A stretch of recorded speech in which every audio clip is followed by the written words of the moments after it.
கந்தன் மலை அது எங்கள் மலை அழுத்தம் திருத்தமாக கூற வரும் திரைப்படம் டிசம்பர் 19 முதல் உங்கள் தாமரை டிவியில். இல்ல பக்கமே தர்கா இருக்கு. நீங்க லிட்டர் கணக்குல எண்ணெய் எல்லாம் ஊத்தி அதை நீங்க வந்து எரிய விடும்போது தர்காக்கு ஏதாச்சும் பாதிப்பு வரும். நீதிமன்றத்திலே பதிவு பண்றாங்க. அந்த பக்கீர் உள்ள பக்கீர் சமாதி ஓடிடுவாரா என்ன? செயலர் வந்து அடிச்ச இதெல்லாம் சண்டை போட்டாங்க, இது பண்ணாங்கன்ட்டு நீ என்ன தைரியத்தில் பண்ணிட்டு இருக்க? இன்னொரு 4 மாசம் வச்சு ஆட்சி முடிச்சு வீட்டுக்கு போறான். அதுல எத்தனை பேர் ஜெயிலுக்கு போறான்னு தெரியல. நீ என்ன பண்ண போற? அறிவாலயத்தில் கக்குசுக்குள்ள போறியா? அங்க போயிட்டு இதே கோயில தான் இருந்தாகணும், எங்க மூஞ்சி தான் முழிச்சாகணும். எவ்வளவு காலம் இந்த ஆட்டம் இருக்க போகுது? நீ இன்னைக்கு சொல்ற தனிப்பட்ட நபருக்கு உரிமை இல்லை, இது வந்து நீங்க தலையிடக்கூடாதுன்ட்டு நீ யாரா அதை சொல்றதுக்கு? அவங்க ஒரு முறை இந்த அர்ச்சகர்லாம் கூப்பிட்டு சொன்னாங்க, உங்க அப்பா கட்டின கோயிலா அப்படின்னு கேட்டாங்கன்னாங்க. நான் அவங்க அப்பா கட்டின கோயிலா, இல்ல சேகர்பா அப்பா கட்டின கோயிலா, இல்ல இவன் தூமுதல்ல இருக்காரு உதயநிதி அவங்க அப்பா கட்டின கோயிலா, இல்ல இந்த இவரு துண்டு சீட்டு பார்த்து ஒரு தனி படிச்சுட்டு இருக்கிறது ஸ்டாலின் அவங்க அப்பா கட்டின கோயிலா? யார் கட்டின கோயில் அது? எங்க முன்னோர்கள் கட்டின கோயில். உண்மையிலேயே எங்களுக்கு உள்நோக்கம் இருந்திருந்தாக்க நாங்க இதெல்லாம் செஞ்சிருக்க மாட்டோம். நாங்க அந்த கோவிலுக்கெல்லாம் எவ்வளவு குடமுழக்கு விழா நடத்திருக்கோன்றதெல்லாம் பட்டியல் போட்டு மதுரையிலே பேசுறாரு. எவன் அப்பா வீட்டு காசுல பண்ண நீ அதெல்லாம்? வர்ற இந்து பக்தர்களை ஏமாற்றி வாங்கின குடுங்கிற காசு அது. பாரத ரத்னாக்கா ஒரு தகுதி இல்லாத திராவிட ரத்னான்னு ஒண்ணு கொடுங்க. அது இந்த மனைவி இணைவின் வாழ்ந்தாரு, அதனால அவருக்கு திராவிட ரத்னா ஒரு பட்டம் கொடுங்க.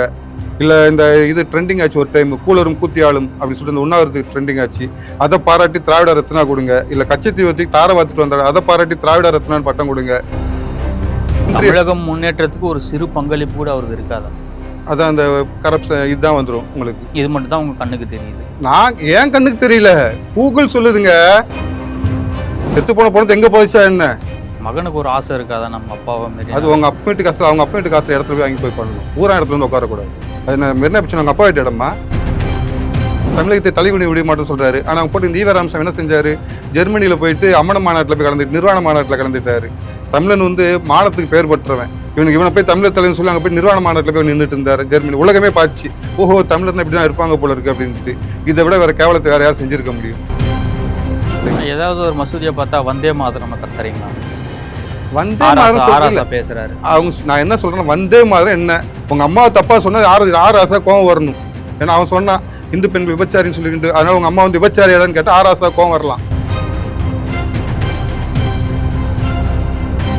ஏழை குழந்தைகளின் அடிப்படை கல்விக்காக உதவ singleteacherschools.org இணையதளத்தை தொடர்பு கொள்ளுங்கள்.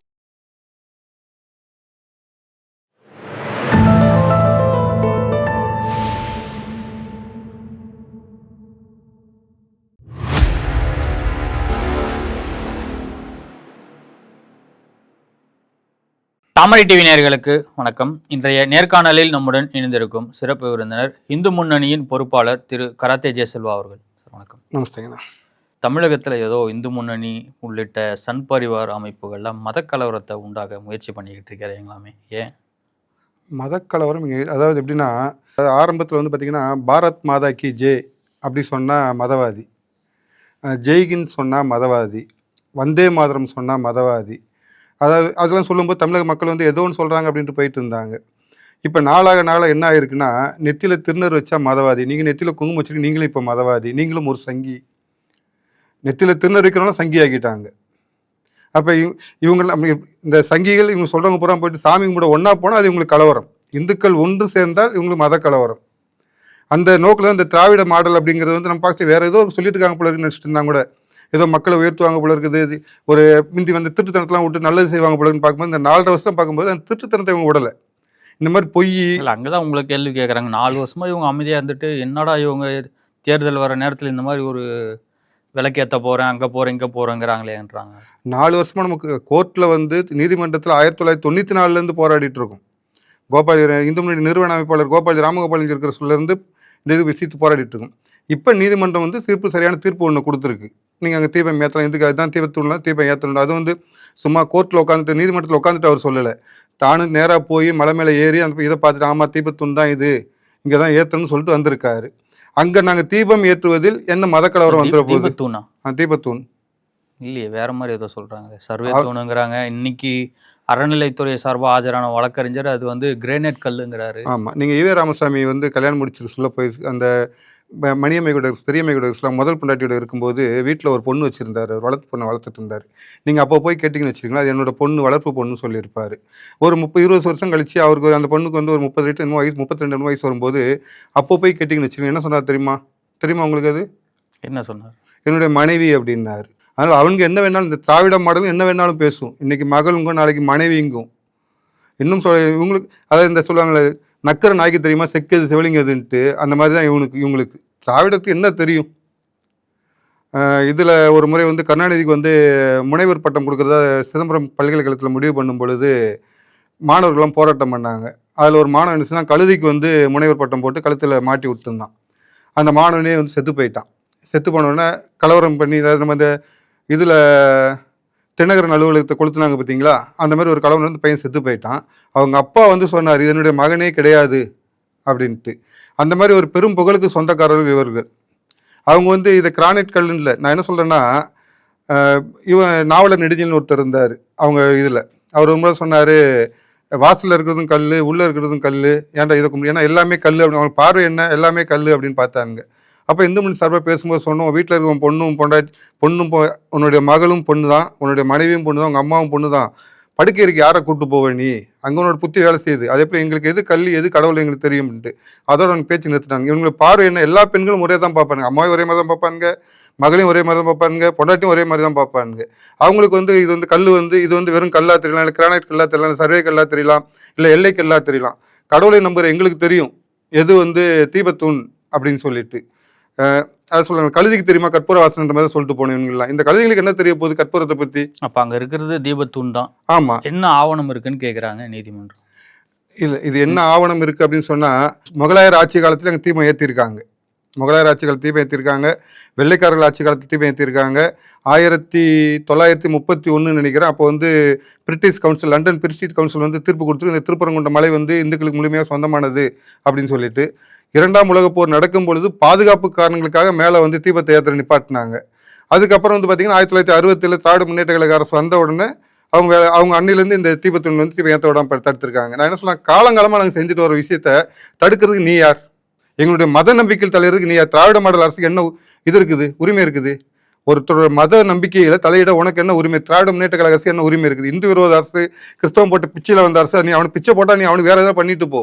எங்களுடைய மத உரிமையில் தலையிறதுக்கு உனக்கு என்ன உரிமை இருக்குது? இல்லை, பக்கமே தர்கா இருக்குது, நீங்கள் லிட்டர் கணக்கில் எண்ணெயெல்லாம் ஊற்றி அதை நீங்கள் வந்து எரிய விடும்போது தர்காக்கு ஏதாச்சும் பாதிப்பு வரும். உள்ள இருக்க பக்கீர் அந்த நீதிமன்றத்திலே பதிவு பண்ணுறாங்க. அந்த பக்கீர் உள்ள பக்கீர் சமாதி ஓடிடுவாரா என்ன? அவருக்கு 2 சமாதி இருக்குது. அந்த சிக்கந்தருக்கு அங்கே 2 சமாதி, அது ஆவணத்தில் இருக்குது. இன்னொன்று, நான் இந்த முகநூலெலாம் பார்த்துட்டு இணையதளத்துலாம் பார்த்துட்டு இருக்கேன். அது அந்த தர்காக்குள்ள உள்ள இது தூண் பூரா வந்து பார்த்திங்கன்னா இந்த கோயில் உள்ள மாதிரி தான் இருக்குது. உங்களுக்கு தெரியும், அந்த காலத்துலேருந்து இந்த கணிக்கு வரைக்கும் இந்த அந்த காலத்து மசூதிகள் பூரா நீங்கள் சோதனை போட்டிங்கன்னா, இந்த ஞானவாபி மசூதியை பார்த்துட்டு இருக்காங்க, காசி மதுரை இந்த மசூதிலாம் பார்த்தீங்கன்னா உள்ள இந்து கோயிலை ஆக்கிரமித்து மேலே தான் மசூதி கட்டி வச்சுருக்காங்க. எனக்கு தெரிஞ்சு அது வந்து கண்டிப்பாக ஸ்கந்தரோட கோயிலாக இருந்திருக்கும். இவங்க வந்து சிக்கந்தர்னு சொல்லிட்டு மாற்றி அதை வந்து ஆக்கிரமிப்பு பண்ணியிருக்காங்க. சரி, இந்த கல்லை வந்து நீங்கள் தீபத்தூணை வந்து நீங்கள் வந்து இது பண்ணுறீங்களா, சோதனை போடுறீங்களே, அதே சோதனைக்குள்ள ஒரு மத்திய அரசு சொல்லி உள்ள இருக்க தர்காவை சோதனை பண்ண சொல்லுங்களேன். உள்ள இருக்கிற என்ன கல், அது கோயிலா இல்லை தர்காவா? உள்ள இருக்கிற சமாதியை தோண்டி எடுத்து அது உள்ள சமாதி பணம் இருக்குதா இல்லையா, என்ன பணம் இருக்குதா செக் பண்ணி அதையும் சோதனை போட்டுடலாமே. கடைசியாக அங்கே தர்காவை இருக்கக்கூடாது. ஏங்க, நீங்கள் சொல்ல போய் தான் சொல்லுங்க, இது வந்து எங்களுடைய தீபத்தூண் அப்படின்னு சொல்லிட்டு நீ பேசாமல் போயிட்டுனா ஒன்றும் சொல்ல போகிறது கிடையாது. இது நீ தீபத்தூண் இல்லைன்னு சொல்லும்போது அப்போ அது என்ன நான் சோதனை போட்டு தானே ஆகணும். நீ இது தீபத்தூண் இல்லைன்னு ஒன்று சொல்கிற, யார் உரிமை கொடுக்குறது? ஒன்று சொல்ல அந்த செயலில் ஒரு சொன்னார் அப்படின்றாங்க. அங்கே வந்துட்டு அவர் இன்னொன்று நம்ம சொல்லியிருக்காருல அவர். ஆமாம், ஒரு தனிப்பட்ட நபருக்கு வந்து அங்கே அனுமதி கொடுத்தாக்க நாளைக்கு சட்ட ஒழுங்கு பிரச்சனை ஏற்படும்ங்கிற. நீ உன்னை யார் அந்த உனக்கு அந்த உரிமை? இந்து அறநிலைத்துறை என்பது கோவில் சொத்துக்களை பாதுகாக்கவும் பராமரிக்கவும் தான் அமைக்கப்பட்டது. ஏற்றத்துக்கு தான் நாங்கள் இருக்கோங்கிறாங்கல்ல. தீபத்தை ஏற்ற நீங்க கிடையாது. சம்பளம் வாங்குற வேலைக்காரன் நீ, அங்கே அரசு ஊழியர், நீ ஒரு ஊழியர் தாங்க, வேலை பார்த்துற வேலைக்காரன் நீ. வேலைக்கார வேலையை மட்டும் பார்த்துருவோம், முதலாளித்தனம் பண்ண வராது. இங்கே வந்துட்டு எங்களுக்கு வந்து நீ எனக்கு வேலைக்கு வந்தால் எனக்கு எஜமான ஆகிறேன். எப்படி இந்த வெள்ளைக்காரன் வந்து உள்ளே வரும்போது வியாபாரம் பண்ண வரேன்னு வந்துட்டு வந்து எனக்கு நான் தான் உனக்கு முதலாளின்னு சொன்னானோ, அதுபோல் வேலைக்காரர் வேலை செய்ய வந்த செயலர்கள் இன்னைக்கு வந்து எனக்கு முதலாளி ஆசைப்படுறாங்க. ஒவ்வொரு கோயிலும் இந்த அநியாயம் நடந்துட்டு இருக்குது. நீ வேலைக்கு தான் வந்திருக்க, கோயிலுக்கு வந்து உங்க அப்பன் கட்டின கோயில் கிடையாது, அது எங்களுடைய முன்னோர்கள் கட்டின கோயில். நீ இங்க வந்து முதலாளி நீ வந்து எங்களை அடைக்கால நினைக்காது. இந்த இன்னொன்னு சொல்றேன், இந்த அரசாங்கம் இந்த ஒரு 4 மாசம் இருக்கும். நீ இப்ப பேசிடுற உட்காந்துட்டு நிறைய செயல் இந்த திருவண்ணாமலை எல்லாம் பாத்தீங்கன்னா செயலாளர் வந்து அடிச்ச இதெல்லாம் சண்டை போட்டாங்க இது பண்ணாங்கன்ட்டு நீ என்ன தைரியத்தில் பண்ணிட்டு இருக்க? இன்னொரு 4 மாசம் வச்சு ஆட்சி முடிச்சு வீட்டுக்கு போக போறான். அதுல எத்தனை பேர் ஜெயிலுக்கு போக போறான்னு தெரியல. நீ என்ன பண்ண போற? அறிவாலயத்தில் கக்கு சொல்ல போக போறியா? அங்க போயிட்டு இதே கோயில் தான் இருந்தாகணும், எங்க மூஞ்சி தான் முழிச்சாகணும். எவ்வளவு காலம் இந்த ஆட்டம் இருக்க போகுது? நீ இன்னைக்கு சொல்ற தனிப்பட்ட நபருக்கு உரிமை இல்லை, இது வந்து நீங்க தலையிடக்கூடாதுன்ட்டு நீ யாரா அதை சொல்றதுக்கு? இதுல நம்ம திருத்தணி கோயில் வந்து விஜயாண்டு ஒரு இணையாணியர் ஒருத்தர் இருந்தாங்க. அவங்க ஒரு முறை இந்த அர்ச்சகர்லாம் கூட்டு சொன்னாங்க, உங்க அப்பா கட்டின கோயிலா அப்படின்னு கேட்டாங்கன்னாங்க. நான் அவங்க அப்பா கட்டின கோயிலா, இல்ல சேகர்பா அப்பா கட்டின கோயிலா, இல்ல இவன் தூமுதல்வர் இருக்காரு உதயநிதி அவங்க அப்பா கட்டின கோயிலா, இல்ல இந்த இவருக்கு துண்டு சீட்டு பார்த்து ஒரு தனி படிச்சுட்டு இருக்கிறது ஸ்டாலின் அவங்க அப்பா கட்டின கோயிலா? யார் கட்டின கோயில் அது? எங்க முன்னோர்கள் கட்டின கோயில். நீ யார் எங்களுக்கு வந்து இது இந்த கரையாம் புட்டு எடுக்க கருணாக உள்ள வந்து உட்காந்த மாதிரி இந்த கருணாகங்கள் வந்து உள்ள உட்காந்துட்டு எங்களுக்கு வந்து வேலை வாங்கி சொல்லிட்டு இருக்குது. எங்களுக்கு தெரியும் எது தெய்வத்தூண், எது கடவுள், எது கல்லு அப்படின்ட்டு. உனக்கு தீபத்தூணை போய் இது பண்ற சோதனை பண்ற வந்து நீ எப்படி பண்றியோ அதே போல தற்கால சோதனை பண்ணி தயாரா இருக்கியா? ஆண்மை வந்து அதுக்கு ஒத்துக்க வேண்டியதானே? நீ என்ன சோதனை பண்ற? நான் அதை சோதனை பண்ணி கேட்கறேன். தைரியம் தான் உனக்கு, தைரியம் தான் ஆண்மையில ஏதாவது ஒண்ணு கொஞ்சம் உடம்பு ஒட்டின்னு வந்து சோதனை பண்ண தயாருன்னு சொல்ல. அரசாங்கம் யாருக்கும் பிரச்சனை வரக்கூடாதுன்றதுல உறுதியா இருக்காங்க. யாருக்கும் பிரச்சனை தீபம் ஏற்றிட்டு பேசாம போயிருப்போம். உங்களுக்கு தீபம் ஏற்றக்கூட இந்த முஸ்லீம் வந்து கேட்டானா? தீபம் ஏற்றது வந்து எங்களுக்கு எங்கள் மதத்தை இழிவுபடுத்தல. ஏதாவது ஒரு முஸ்லீம் வந்து தீபத்தை ஏற்றக்கூடாதுன்னு சொன்னது யாரு? ஏதாவது முஸ்லீம் சொன்னாங்களா? இஸ்லாமிய அமைப்புகள் சொல்லிச்சா? யார் சொன்னது? இந்த அரசாங்கம் சொல்லிட்டு இருக்குது. எதுக்கு? அவங்க போற ஓட்டு பிச்சைக்காண்டி உட்காந்துட்டு இருக்குது. ஒரு எச்சை ஓட்டுக்காண்டி அவங்க காலை நக்கி குடிக்கிறதுக்காக உட்காந்துட்டு இல்லாத பிரச்சனை கிரியேட் இது பண்ணிட்டு இருக்காங்க, உருவாக்கிட்டு இருக்காங்க. இந்த பிரச்சனைக்கெல்லாம் முழு காரணம் திராவிட முன்னேற்ற கழக அரசு, மு.க. ஸ்டாலின், முதல்வர் உதயநிதி ஸ்டாலின். உனக்கு உண்மையிலே இது வந்து கடவுள் இல்லை அப்படின்ட்டு கடவுள் உங்களோட கொள்கை என்ன? கடவுள் மறுப்பு கொள்கை. உனக்கு கோயில் என்ன வேலை? உண்மையிலேயே எங்களுக்கு உள்நோக்கம் இருந்திருந்தாக்க நாங்கள் இதெல்லாம் செஞ்சிருக்க மாட்டோம். நாங்கள் அந்த கோவிலுக்கெல்லாம் எவ்வளோ குடமுழக்கு விழா நடத்திருக்கோன்றதெல்லாம் பட்டியல் போட்டு மதுரையிலே பேசுறாரு. எவன் அப்பா வீட்டு காசுல பண்ண நீ? அதெல்லாம் வர்ற இந்து பக்தர்களை ஏமாற்றி வாங்கின புடுங்கின காசு அது, வழிப்பறி பண்ணி புடுங்கின காசு அது. இதை செருப்போட நம்ம உள்ள போயிட்டு அம்மனுக்கு வந்து நான் போயிட்டு உள்ள முருகனுக்கு வந்து ஒரு சந்தன காப்பு நடத்தணும்னா அதுக்கு இவங்களுக்கு பணம் கட்டணும். நான் சந்தனத்தை கொண்டு நான் கொடுக்க போறேன். இவர் வந்து அச்சகர் வந்து சந்தனத்தை பூச போறாரு, அதுக்கு நான் அரசாங்கத்துக்கு பணம் கட்டணும். இது வழிப்பறி. ஏதோ ஒரு மசூதியில் போய் பணத்தை வாங்கிட பார்ப்போம், இல்லை ஒரு இந்த நான் சர்ச்சில் ஏதோ போயிட்டு பணத்தை கேட்டுறோம் பார்ப்போம். இதெல்லாம் பண்ணி அந்த பணத்தை கொடுத்துட்டு போன்ட்டு அந்த தைரியம் கொஞ்சமா இருக்குமா இவங்களுக்கு? எவனுமே கேட்கல. உனக்கே அந்த அக்கறை இது வருதுன்றேன். தீபம் ஏற்றுவதற்கு ஏதாவது ஒரு முஸ்லீம் வந்து சின்னதாக சிணுங்கண்ணா அப்படின்னு சொன்ன நீ கேட்கலாம். அவங்க வேலையை பார்த்துட்டு போயிட்டே இருக்காங்க. இன்னும் சொல்லப்போனால் ஒரு 2 முஸ்லீம் சொல்லி இருக்குது. இந்த நம்ம தடா குற்றவாளி பயங்கரவாதி குற்றவாளி வந்துட்டு ரஹீம்னு ஒருத்தர் அவர் சொல்றாரு தீவிர இந்த ஒரு ஆட்சேபனை இல்லைன்ட்டு. இன்னைக்கு எஸ்டிபிஐ எதிர்ப்பு தெரிவிச்சிருக்காங்க. எங்க எஸ்டிபி வந்து பயங்கரவாத இந்தியாவில் தடை செய்யப்பட்ட பயங்கரவாத இயக்கத்தின் அரசியல் பிரிவுங்க. இந்தியாவில் எப்படிலாம் குழப்பத்தை உண்டு பண்ணணும், இந்தியாவை எப்படிலாம் பிரிக்கணும், இந்தியாவை எப்படிலாம் அழிக்கணும் அப்படின்னு எஸ்டிபி முன்னாடி நிற்கத்தான் செய்யும். மதக்கலவரத்தை உருவாக்கல அவங்க முக்கியம். நான் என்ன சொல்ல, மதக்கலவரத்தை உருவாக்க முனைவதே இந்த திமுக அரசு தான். இந்த மாதிரி தேச துரோக கூட சேர்ந்துக்கிட்டு, அதாவது மாலிகாபூர் படையெடுத்து வரும் பொழுது இருக்கிற கோயிலாம் உடச்சிட்டு வந்துட்டு எல்லாத்தையும் அழிச்சிட்டு வரான்னு சொன்னாங்க. அப்போ திருப்பரங்குன்றம் கோயிலுக்கு வர்றான்னு சொன்ன உடனே ஊர் மக்கள்லாம் உட்காந்து பேசுறாங்க. அப்போ அது கிராமம், ஊர் மக்கள்லாம் உட்காந்து பேசுறாங்க, இந்த கோபுரத்தை எப்படி காப்பாற்றுறது, இந்த கோயில் எப்படி காப்பாற்றுறது அப்படின்ட்டு. அவன் மாலிகாபூர் மூர்க்கன், முகலாய மூர்க்கன், முஸ்லீம் துஷ்டன், அரக்கன், என்ன வேணாலும் சொல்லலாம், கொடுங்கோலன். அப்போ எல்லாரையும் கண்டிப்பாக பெண்களை கொண்டு கோயிலை வந்து கண்டிப்பாக உடைச்சே தீர்வான் அப்படின்ட்டு. அப்போ எதுக்கு அவன் பயப்படுவான்னு யோசிக்கும் பொழுது இந்துக்கள் அந்த ஆவி பயம் உண்டு அவனுக்கு. அப்போ அதை கேட்டிருக்க வராகின்னு ஒரு சின்ன பையன் என்ன செய்யறான், கோயில் கோபுரத்து மேலே ஏறின்னு டப்புன்னு கீழே ஒன்று செத்து போயிடுறான். மாலிகாபுரம் கோயில் பக்கம், அந்த கோயில் திருப்பரங்குன்றம் கோயில் பக்கம் வரவே இல்லை. ஒரு சிறுவன் மேலே ஏறி கீழே குதிச்சு உயிரை கொடுத்து காப்பாற்றிய கோயில் அது. இவங்க அப்புறம் வந்து இப்போ கருணாநிதியில் அவங்க குடும்பத்தில் செத்து போய் காப்பாற்றுறாங்க, கோயிலை காப்பாற்றினாங்களா? இல்லை திராவிட முன்னேற்ற யாரும் செத்தாங்களா? இந்திய எதிர்ப்பு போராட்டம் நடக்கும்போது கூட அப்பாவி தொண்டை செத்து போன ஆள் செத்து போன இன்னைக்கு யாரும் பதவியில கிடையாது. என்னுடைய உறவினர்ல ஒருத்தவங்க செத்து போயிருக்காங்க அங்க இருந்து. அப்படி உயிரை கொடுத்து காப்பாற்ற கோயில வந்து இவனு கேட்டவனு கொடுத்துட்டு போயிடுவாங்களா? எங்க உரிமையை நாங்கள் மீட்டே ஆகும். மறைந்த முன்னாள் முதலமைச்சர் கருணாநிதி தமிழகம் போற்றிய தலைவன், அவருக்கு பாரத ரத்னா. இந்த தமிழகம் போற்ற தலைவன் நீங்க சொல்றீங்களா இல்ல யார் சொல்றா? இது நான் தமிழகம் போட்டு நான் இதோட பார்த்ததே கிடையாது. இப்போ நீங்க இந்த மு.க. ஸ்டாலின் சொல்லுவீங்க போல விட்டு அந்த ஒரு மூதாட்டி ஒரு செருப்பால் அடிச்ச பார்த்தா தமிழகம் போற்றிய தலைவன் வட்டத்துக்குள்ளே இருந்தா உங்களுக்கு எப்படி அதெல்லாம் தெரியும்? எந்த வட்டத்தில் போய் கருணாநிதி போயிட்டு ஆந்திராவில் போய் கேட்க சொல்றீங்களா, இல்ல அயோத்தியில போய் கேட்க சொல்றீங்களா, இல்ல ஐரோப்பாவில் போய் கேட்க சொல்றீங்களா, இல்ல அமெரிக்காவில் போய் கேட்கணும்? எங்க கேட்கணும்?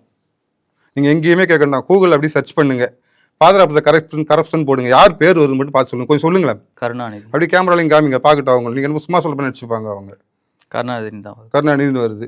அப்புறம் வேற என்ன சொல்ல, இதுல எங்க தமிழகம் போச்சு எங்க போச்சு, உலகமே செருப்பால் அடிக்கிற தலைவன் சொல்லிட்டு போங்க. இல்லைன்னா ஒரு கூகுளில் இன்னைக்கு வரைக்கும் சொல்லிட்டு இருக்குது பாதுகாப்பு கரப்ஷன் யாருன்னு அவர் பேர் சொல்லிட்டு இருக்கு உட்காந்துக்கிட்டு. அப்புறம் தமிழகம் போட்டுச்சு குறுகிய வட்டத்தில் பார்க்க எங்கே உட்காந்து பார்க்கணுன்றீங்க சொல்லுங்க, நான் போய் பார்த்து உட்காந்து பார்த்துட்டு சொல்கிறேன். இப்போ பாரத ரத்னாக்கா ஒரு தகுதி இல்லாத ஆள். திராவிட ரத்னான்னு ஒன்று கொடுங்க. அது இந்த மனைவி இணைவின்னு வாழ்ந்தாரு, அதனால அவருக்கு திராவிட ரத்னா ஒரு பட்டம் கொடுங்க. இல்லை இந்த இது ட்ரெண்டிங் ஆச்சு ஒரு டைம், கூலரும் கூத்தியாளும் அப்படின்னு சொல்லிட்டு இந்த உண்ணாவிரது ட்ரெண்டிங் ஆச்சு, அதை பாராட்டி திராவிட ரத்னா கொடுங்க. இல்லை கச்சத்தீவத்துக்கு தார பார்த்துட்டு வந்தாரு, அதை பாராட்டி திராவிட ரத்னான்னு பட்டம் கொடுங்க. அங்கே வந்து தமிழர்களை வந்து கொத்து கொத்தா கொல்லும் பொழுது இங்கே இவரும் ஆட்சியில் உட்காந்துட்டு இருந்தார், பேசாமல் இருந்தார், அதுக்காக ஒரு பாராட்டி இது கொடுங்க. இன்னொன்று இது வந்து ஒன்றிய தமிழகம் முன்னேற்றத்துக்கு ஒரு சிறு பங்களிப்பு கூட அவரது இருக்காதா? அதான் அந்த கரப்ஷன் இதுதான் வந்துடும் உங்களுக்கு. இது மட்டும் தான் உங்க கண்ணுக்கு தெரியுது. நான் ஏன் கண்ணுக்கு தெரியல, கூகுள் சொல்லுதுங்க. நீங்கள் ஏஐ கேட்டாலும் அதான் சொல்ல போகுது. இது நான் சொல்றேன், வருங்கால தலைமை எவன் பார்த்தாலும் அதான் சொல்ல போறான், பார்த்து சொல்ல போறான்.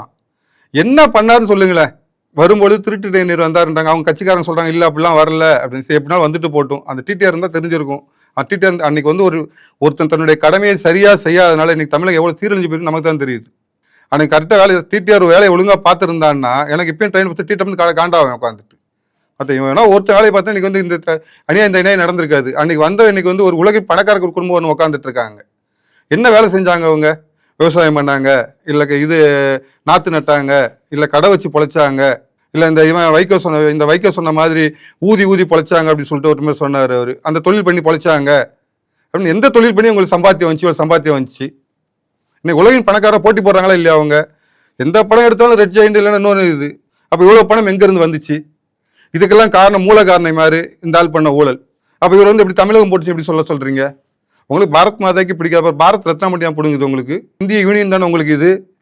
யூனியன் ரத்னான்னு ஒன்று கேளுங்க, என்ன பாரத் ரத்னா. இப்போ மட்டும் உங்களுக்கு வேணும் பாரத் ரத்னா வேணுமா? யூனியன் ரத்னா கொடுங்க, யூனியன் ரத்னா கொடுங்கன்னு கேளுங்க. உங்களுக்கு பாரத் வந்து இது அப்படி ஒரு நாடே கிடையாது, பாரத்னு ஒன்று கிடையாது, இந்தியான்னு ஒன்று கிடையாது. அப்போ இப்போ மட்டும் பிடுங்குறதுக்கு வந்துருச்சு உங்களுக்கு பாரத் ரத்னாங்க. உங்களுக்கு தேவைன்னா காலில் போய் விழுவீங்க. இவங்க சொல்ல தீபத்துள்ள தீபம் ஏற்றியே தீரணுமா? ஏன் உங்கள் அப்பனை கொண்டு கூத்துல தான் பயிற்சியே தீரணுமா? அன்னைக்கு யோசிக்க வேண்டியதானே உட்காந்துக்கிட்டு. இவ்வளோ அறிவு பேசுறீங்களா உட்காந்துட்டு? அன்னைக்கு எடப்பாடி காலில் போய் விழுந்து இடத்த வாங்கினீங்க, அந்த இடத்த வாங்கினீங்க சுடுகாட்டில். வெறினா சுடுகாட்டில் எப்படி இடத்த வாங்கினீங்க நீங்கள்? கோக்கரையோரமா கோக்கரையோரம் எப்படி இடம் வாங்கினீங்க? காலில் விழுந்தானே வாங்கினீங்க. அப்போ சொல்ல மெரினாவில் தான் எனக்கு இடம் வேணாம், எங்கன்னா போயிட்டு போகிற சுடுகாட்டில் செத்து போன போனது எங்கே போயிடுச்சா என்ன? மகனுக்கு ஒரு ஆசை இருக்காதா நம்ம அப்பாவை மாரி? அது உங்கள் அப்பா வீட்டு காசு, அவங்க அப்பா வீட்டு காசுல இடத்துல போய் வாங்கி போய் பண்ணணும். ஊரா இடத்துல வந்து உட்காரக்கூடாது. அது நான் மெரினா பிடிச்சா அவங்க அப்பா வீட்டு இடமா, இல்லை அவங்க தாத்தா வாங்கி போட்ட இடமா, இல்லை ஈவே ராமசாமி வாங்கி போட்ட இடமா? யார் இடத்துல யார் வந்து சுடுகாட்டாக்கிட்டு இங்கே உட்காந்துட்டு? உலகமே பார்க்குற ஒரு சுற்றுலா ஸ்தலம் அது. இன்னைக்கு சுடுகாடு ஆகிட்டு இருக்கு வரிசையா. கூவம் வந்து ஒரு சைடு நாற்று, இது அதுக்கு மேலே நாற்று அடிச்சுட்டு இருக்கு இந்த சைடில். எதிர்க்கட்சி தலைவர் ராகுல் காந்தி, திமுக உள்ளிட்ட எம்பிக்கள் நாடாளுமன்றத்தில் பிரதமர் மோடி வந்து ஆர்எஸ்எஸ் பின்புலத்தை கொண்டவர், அமித்ஷா ஆர்எஸ்எஸ் பின்புலத்தை கொண்டவர், இப்படியே தொடர்ச்சியாக அந்த குற்றச்சாட்டை வைக்கிறாங்க. அமித்ஷா சொன்னார், ஆம்பளை மாதிரி சொன்னார்ல, ஆமாண்டா நான் ஆர்எஸ்எஸ் காரன் தான் அப்படின்ட்டு. இவங்க சொன்னேன், நான் சொன்னேன் ஆர்எஸ்எஸ் காரன். ஆர்எஸ்எஸ் சிந்தனை உள்ள ஒருத்தனுக்கு என் பையனுக்கு பொண்ணு பார்ப்பேன், ஆர்எஸ் சிந்தனை உள்ள பொண்ணை வந்து என் பையனை வந்து என் பொண்ணுக்கு பார்ப்பேன் அப்படின்ட்டு ஒவ்வொரு ஆர்எஸ் காரன்னு சொல்லுவான். நாங்கள் இப்போ எங்கள் குடும்பத்தில் ஒருத்தர் என் தங்கச்சிக்கு மாப்பிள்ளை பார்க்க போகும்போது அவன் ஆர்எஸ்எஸ் சிந்தனை இருக்கா, சூப்பர்ரா அப்படின்ட்டு. அதே போல் இந்த திராவிட கட்சிக்காரர்கள் வீட்டில் ஈவே ராமசாமி போட்டோ மாட்டி வச்சிருக்கானா, அந்த பொண்ணு வந்து ஈவே ராமசாமி ரொம்ப பிடிக்கும், ஈவே ராமசாமி கொள்கைப்படி வந்து கற்பப்பையத்தை எடுக்க தயாராக இருக்கா, ஈவே ராமசாமி சொன்ன மாதிரி வந்து உன்னுடைய மனைவி வந்து இன்னொருத்தர் மீது ஆசைப்படுறான், மனைவி விட்டு கொடுன்னு சொல்லியிருக்கான், அப்படி விட்டு கொடுக்க என் மகன் தயாராக இருக்கான் அப்படி அந்த கொள்கை சிங்களுக்கு மட்டும்தான் என் பொண்ணை கொடுப்பேன். எவ்வளோ திமுக ஒருத்தர் சொல்ல சொல்லுங்களேன், இல்லை திராவிட முன்னேற்ற கழகத்தை எவ்வளோ திமுக ஒருத்தர் சொல்ல சொல்லுங்களேன். தமிழ்நாட்டின் திராவிடம் பேசி தலைகிறான்ல, இவங்க எவனோ ஒரு ஆண்மகன் இருந்து என் பொண்ணுக்கு வந்து இந்த மாதிரி பெரியார் சிந்தனை உள்ள ஒரு பையனை தான் கல்யாணம் பண்ணி வைப்பேன், அப்படி என் பையனுக்கு இந்த மாதிரி பெரியார் சிந்தனை உள்ள ஈவே ராமசாமி சிந்தனை உள்ள ஒரு பொண்ணை தான் கல்யாணம் பண்ணிப்பேன் சொல்ல சொல்லுங்களேன் பார்ப்போம். ஆனால் நாங்கள் சொல்லுவோம் ஆர்எஸ் சிந்தனை உள்ள பையனை கல்யாணம் பண்ணி கொடுப்போம், ஆர்எஸ் சிந்தனை உள்ள பொண்ணை கல்யாணம் பண்ணிப்போம் அப்படின்ட்டு. ஏன்னா எந்த ஆர்எஸ்எஸ் காரனாவது எங்கேயாவது ஏதாவது தப்பு பண்ணான்னு சொல்ல சொல்லுங்க. ஆனால் நான் சொல்லுவேன், திராவிட கழகம் எத்தனை பேர் பண்ணா, இது திமுக எத்தனை பேர் பண்ணா, காங்கிரஸ்காரன் எத்தனை பேர் பண்ணிட்டு இருந்தான், ஏதாவது ஒரு 5 சொல்லுங்களேன் பார்ப்போம். உங்களுக்கு தெரியுமான்னு தெரியல. இப்போ இருக்கிற ஒரு முதல்வர் ஒரு அரசியல் தலைவரே வந்து பார்த்தீங்கன்னா செய்தி வாசிப்பாளர் ஒருத்தர் போகும்போது அண்ணா செல்ல போகும்போது தூக்கிட்டு போனாருன்னு சொல்லுவாங்க. அதனால அடிச்சு வாயெல்லாம் கோணிடுச்சும்பாங்க. 1 பால்டாயில் குடிச்சு உலக ஃபேமஸ் ஆனார் ஒருத்தர். 2 நடிகைக்காக வந்து கார் ரேஸ் நடத்தினாரு. அந்த லிஸ்ட்ல 2வதே சொல்லிட்டீங்க. 2வது சொல்லி ஒரே கலிஸ்டில் 2 பண்ணியிருக்குது. மனைவி, இணைவி, துணைவி. ஓகே 3. இந்த கேவலத்தில் யார் பண்ணியிருக்க முடியும்? இன்னொருத்தர் உண்டு, மாட்டான் தோட்டத்து மல்லிகை. அதாவது ராமர் சொன்னார், பிறன்மனையை மனதாலும் நோக்கேன் அப்படின்னு சொல்லிட்டு ராமர் சொன்னார், உன்னை இந்த எருமாடு இந்த இவருன்னு சொன்னார், மாற்றான் தோட்டத்து மல்லிகைக்கு மனம் உண்டு, ஏன்னா அடுத்த முன்னாடி அழகா இருப்பா அப்படின்ட்டு. அது நான் திராவிட கலிசடை கலாச்சாரம். அது இன்னொன்று இங்கேருந்து தமிழகத்தை தலைகுனி விட மாட்டோம்னு சொல்கிறாரு. ஆனால் அவங்க போட்டு இந்த ஈவராம்சம் என்ன செஞ்சார், ஜெர்மனியில் போயிட்டு அம்மன மாநாட்டில் போய் கலந்துட்டு நிர்வாண மாநாட்டில் கலந்துட்டாரு. தமிழன் வந்து மானத்துக்கு பெயர் பெற்றவன், இவனை போய் தமிழர் தலைன்னு சொல்லி அங்கே போய் நிர்வாண மாநாட்டில் போய் நின்றுட்டு இருந்தார். ஜெர்மனி உலகமே பாய்ச்சி, ஓஹோ தமிழர்னா இப்படி தான் இருப்பாங்க போல இருக்கு அப்படின்ட்டு. இதை விட வேறு கேவலத்தை வேறு யாரும் செஞ்சுருக்க முடியும்? எந்த ஆர்எஸ்எஸ் இப்படி பண்ணியிருக்கான்? ஆர்எஸ்எஸ் காரன தேசபக்தி. இன்னைக்கு இவங்க சொல்கிறாங்க 60 வருஷம் காங்கிரஸ் ஆட்சி இருந்துச்சு, இவங்களும் கூட்டணியில் பல முறை இருந்தாங்க, எத்தனை ஊழல் குற்றச்சாட்டுகள் வந்துச்சு. இன்னைக்கு ஒரே ஒரு ஆர்எஸ்எஸ்கார் வந்தார் பிரதமராக. இவங்க சொல்கிறோம் அமித்ஷா ஆர்எஸ்எஸ்காரன்னு வச்சுப்போம். இந்த மாதிரி ஆர்எஸ் வந்த பிறகு எங்கே ஊழல் குற்றச்சாட்டு இருக்குது? ஊழல் குற்றச்சாட்டு சொன்ன ராகுல் காந்தி சொல்லிட்டு நீதிமன்றத்தில் மண்டி போட்டு வர்றாரு, ஐயா தெரியாமல் சொல்லிட்டேன் அப்படின்ட்டு. எவனால ஊழல் ஒரு குற்றச்சாட்டு சொல்ல முடியுதா? எந்த ஒரு, அதாவது உலகமே வந்து சொல்லுது மோடி மாதிரி ஒரு பிரதமர் எங்களுக்கு வேணும், பக்கத்து நாடு எதிரி நாடு பாகிஸ்தான் அவன் கதறான் எங்களுக்கு மோடியை கொடுத்துருங்கடா அப்படின்னு சொல்லிட்டு. ஸ்டாலின் வேணாங்கிறாரு. ஆமாம், அதான் சொல்கிறேன். இவர் வந்து அதாவது இவங்க எப்படிப்பட்ட ஆளுங்கன்னு பார்த்தீங்கன்னா, இந்தியாவுக்கு சுதந்திரம் கொடுக்கும்போது ஈவராம்சாமி சொன்னார் பாருங்க, நீங்கள் வந்து தயவுசெய்து இந்தியாவுக்கு சுதந்திரம் கொடுக்காதீங்க, அப்படியே எங்களால் குண்டூசி விட தயாரிக்க முடியாது, அப்படியே சுதந்திரம் கொடுக்குற மாதிரி இருந்தால் தமிழகத்தை மட்டும் தனியாக கையோட கொண்டு போயிடுங்க அப்படின்ட்டு. அந்த ஒரு வெள்ளைக்காரனோட காலை நக்கி குடிச்சவங்க வந்து வேறு எப்படி பேசுவாங்கன்னு நினைக்கிறீங்க? அதனால் ஆர்எஸ்எஸ் என்பது எங்கன்னா பெருமிதம். ஆர்எஸ்எஸ் சொல்லி எங்களுக்கு வந்து போகும்போது ஆர்எஸ் ஆமான்னு ஒரு உற்சாகம் வரும் பார்த்துக்கிடுங்க. திருடனுக்கு அது வராது. போலீஸ்காரன் போய் நீ போலீஸ், ஆமாம் நான் போலீஸ் அப்படி, ராணுவ ஆமாம் நான் ராணுவ வீரன் அப்படி நிற்பான். எப்படி ஆர்எஸ்எஸ் காரமா நீ திமுகவா தெரியாம வந்துட்டோம். ஏதாவது ஒரு மசூதியை பார்த்தா வந்தே மாதம் நம்ம கத்துறீங்களாமே, வந்தே மாதம் பேசுறாரு அவங்க. நான் என்ன சொல்றேன், வந்தே மாதம் என்ன, உங்க அம்மாவை தப்பா சொன்னா ஆராசா கோவம் வரணும். ஏன்னா அவன் சொன்னா இந்து பெண்கள் விபச்சாரின்னு சொல்லிட்டு, அதனால உங்க அம்மா வந்து விபச்சாரியாடான்னு கேட்டா ஆராசா கோவம் வரலாம். இல்லை ஆராசா பற்றியே உங்கள் அம்மா விபச்சாரிட்டா அப்படின்னு சொன்னால் அவனுக்கு கோவம் வரலாம். ஏன்னா அவன் தான் சொன்ன இந்து பெண்கள். நாங்கள் பாரத மாதாவை வணங்கணும்னு சொன்னால் உனக்கு ஏன் கோவம் வருது? அதாவது பெண்ணை வணங்கினாலே கோவம் வரும் அவங்களுக்கு. ஏன்னா பெண்ணை வந்து அவனுக்கு போக பொருளாக பார்க்குற கலாச்சாரம் அவங்க கலாச்சாரம். நாங்கள் பெண்களை தெய்வமாக பார்க்குறவங்க. அது ஒரு இது உண்டு. இப்போ அந்த இது வந்தே பாரத் ரயில் வந்து இதில் நம்ம கேரளாவில் போகும்போது பசங்களாம் மலையாளத்தில் பாடினாங்க, சந்தனம் எங்கள் நாட்டின் பொழுதி, சிறுமிகள் அனைவரும் சிறுவர் அனைவரும் ராமரே, சிறுமிகள் வந்து சீதையின் வடிவம் அப்படின்னு சொல்லிட்டு, சிறுமிகள் சீதையின் வடிவம் சிறுவனையும் ராமரே அப்படின்னு சொல்லிட்டு பாட்டு பாடினாங்க. அந்த பாட்டு உடனே எல்லாரும் ஆர்எஸ்எஸ் பாட்டு பாட்டாங்க. ஆர்எஸ் பண்ணு அது என்ன, சந்தனம் எங்கள் நாட்டின் பொழுதி, கிராமங்கள் அனைத்தும் தவபூமி, இதில் என்ன உனக்கு எவ்வளோ இது வந்து தேசபக்தி தான் வருது. அப்போ இந்த மாதிரி தேசபக்தி, பெண்களை வந்து தெய்வமாக மதிக்கிறோம், பெண்களை வந்து வணங்குறோன்னு சொன்னால், இந்த பெண்களை விபச்சாரிகளாக பார்க்குற விபச்சாரிகளுக்கு பிறந்தவனுக்கு அந்த கோவம் வரத்தான் செய்யும். ஆர்எஸ்எஸ் சொந்தக்காரங்க வந்து ஆர்எஸ்எஸ் சொன்ன மாதிரி 10 பேர் இருக்கிற இடத்துல போயிட்டு ஒரு பத்தினி போய் நின்று நினைச்சு பத்தினி பார்த்தா அவனுக்கு கோவம் வரத்தான் செய்யும். அதனால் அந்த கோவம் அவனுக்கு வருது. அதுக்கு போய் நம்ம போய் ஒன்றும் செய்ய முடியாது. அவனுக்கு பிறப்பு அப்படி, அதுக்கு நம்ம ஒன்றும் செய்ய முடியாது.